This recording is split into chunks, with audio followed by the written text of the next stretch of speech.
Scientists tell us that objects that emit their own light are called luminous bodies, like our sun. Luminous bodies are a source of light.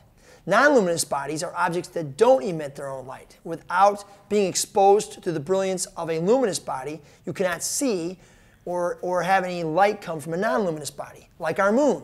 Our moon can only be lit up when it actually is in the presence of the sun, which bounces its light off the moon and reflects it to us so that we can see the moon. Now, the parallels are pretty obvious for us. God's glory, His brilliance, His splendor, His brightness is His alone.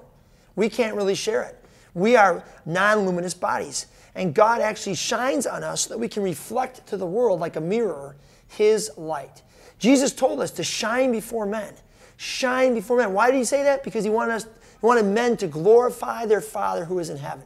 He wanted men to praise God because of the shining brilliance of our lives, God's light bouncing off us and being reflected to the world. How bright are we? How well are we doing at reflecting God's light? You know, if we're really doing this well, God's name will be spread. His fame will be lifted up, not our own.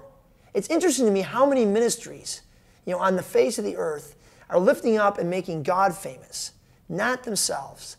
We're not trying to make ourselves famous or make a name for ourselves, but instead, we are doing all that we do to reflect God's glory, God's light, God's brilliance, God's name to the world. Wouldn't that be awesome?